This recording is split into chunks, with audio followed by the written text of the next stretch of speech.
Hi friends, வாங்க காலையில் என்னோட ரொட்டீன் ஒர்க் தான் இன்றைக்கி பார்க்க போகிறோம்.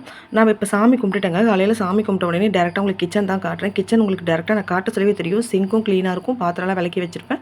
கேஸ் ஸ்டவ் பார்த்திங்கன்னா செம்ம க்ளீனாக இருக்கும். இப்படி டேரெக்டாகவே நம்ம சமையல் செய்ய வந்துடலாம். அதனால தான் நான் சாமி கும்பிட்ட உடனே உங்களுக்கு வீடியோ அது போட்டிருக்கேன். நீங்கள் பார்த்தா உங்களுக்கு தெரியும். அவ்வளோதாங்க, நான் சாமி கும்பிட்டு முடிச்ச உடனே எனக்கு சமையல் வேலை தான். பெருசாக நம்மளுக்கு கிச்சன் க்ளீனிங் ஒர்க்கில் எதுவுமே இருக்காது. போனோம், ஃப்ரிட்ஜில் எல்லாம் வெஜிடபிள் எடுத்தாச்சு, பால் எடுத்தாச்சு, நம்மளுக்கு தேவையான வெஜிடபிள்லாம் எடுத்து வச்சு கட் பண்ண ஸ்டார்ட் பண்ணிவிட்டேன். பால் கொஞ்சமாக போட்டாச்சு. 2 பேர் தானே காஃபி குடிக்க போகிறோம், நானும் அவர் தான் குடிப்போம். சரி காஃபி போட்டுட்டா, நான் மட்டும் எனக்கு பாலை காசி ஃபஸ்ட்டு எனக்கு மட்டும் காஃபி போட்டு நான் குடிச்சிட்டேன். அவர் எழுந்த பிறகு நான் போட்டு கொடுப்பேன். இது நடுவில் காய் கட் பண்ணுறது எல்லாத்தையும் நம்ம பண்ணிக்கலாம். புளியை ஊற வச்சுட்டாங்க. இன்றைக்கி பார்த்தீங்கன்னா எண்ணெய் கத்திரிக்காய் காரக்குழம்பு, கோஸ் பொரியல், அப்பளம். நேற்றே நான் கேட்டேன், அவங்க அதுதான் கேட்டிருந்தாங்க. அதனால் காயெல்லாம் வாங்கி வச்சுட்டு ரெடி பண்ணி வச்சாச்சு. நைட்டே பார்த்தீங்கன்னா புளி உப்புலாம் எடுத்து போட்டு வச்சுருவேன். தண்ணி மட்டும் ஊற்ற மாட்டேன். காலையில் எழுந்து புளியை ஊற வச்சுருவேன். நம்ம எழுந்துக்கிறதே பார்த்தீங்கன்னா 3 மணிக்கு இல்லைங்களா. எழுந்து ப்ரஷ் பண்ணிவிட்டு ஃப்ரெஷ் ஆகிட்டு சாமி கும்பிட்ட பிறகு நம்ம தண்ணி ஊற்றி வச்சாலே கரெக்டாக தான் இருக்கும். புளி ஊறிடும். அந்த பக்கம் நம்ம சூப்பராக ஊற வச்சுட்டு இந்த பக்கம் பார்த்தீங்கன்னா தேவையான காயெல்லாம் சூப்பராக வெட்டிட்டேன். நான் வந்து கோஸ் பார்த்தீங்கன்னா இந்த திருகில் தான் திருவுங்க. அதாவது பஜ்ஜிலாம் சீவல் பண்ணுவாங்க இல்லைங்களா, அதில் தான் நான் சீவி எடுப்பேன். கோஸ் நம்மளுக்கு சூப்பராக நைஸாக வரும். மற்றபடி வெங்காயம் தக்காளி நம்ம அழகாக கட் பண்ணி எடுத்துக்கலாம்.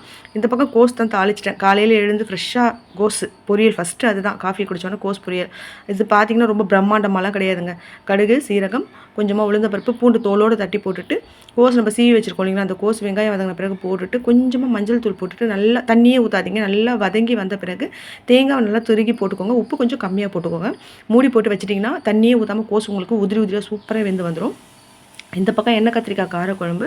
முழுசாக கத்திரிக்காயை நல்லா நாளாக கட் பண்ணி போட்டிருக்கேன். ஃபஸ்ட்டு அப்பளம் வறுத்து எடுத்துட்டேன். அதே எண்ணெயில் கொஞ்சம் எண்ணெய் கூட ஊற்றிட்டு சூப்பராக ஒரு எண்ணெய் கத்திரிக்காய் காரக்குழம்பு வச்சாச்சு. இன்றைக்கி லஞ்சு சாதம், எண்ணெய் கத்திரிக்காய் காரக்குழம்பு, கோஸ் பொரியல், தேங்காய்லாம் துருகி போட்டு அப்பளம்.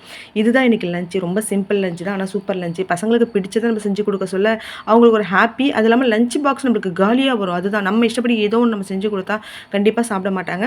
அது இல்லாமல் நான் வந்து குழம்பு எப்பயுமே தனியாக தான் கொடுத்து விடுவேன். இப்போ படிக்க அவங்களுக்கு டைம் ரொம்ப சேவ் பண்ணணும் அப்படின்றதுனால, ஏன்னா 2 பேருக்குமே பப்ளிக், பொண்ணு 12th, பையன் 10th இல்லைங்களா.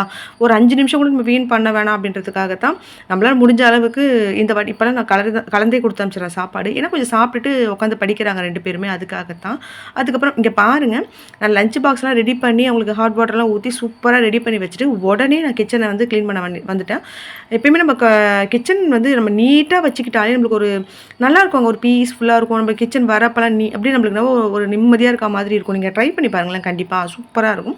கையோடவே நான் பாத்திரத்தெல்லாம் விளக்கி எடுத்தாச்சு. கேஸ்லாம் க்ளீன் பண்ணிட்டேன். கேஸில் பார்த்தீங்கன்னா பெருசாக எண்ணெய் செதுறதல் எதுவுமே, எதுவும் பருப்பு வேக வச்சு ஊற்றுறது எதுவுமே இல்லை. க்ளீனாக இருந்தது. ஸ்பாஞ்சை வச்சு 10 ரூபா ஸ்பாஞ்ச் இருக்குங்களா, அது ஈரம் பண்ணி தொடச்சி க்ளீன் பண்ணிவிட்டு என்னோட ரொட்டீன் ஒர்க்கை முடிச்சிட்டேன். தேங்க்யூ.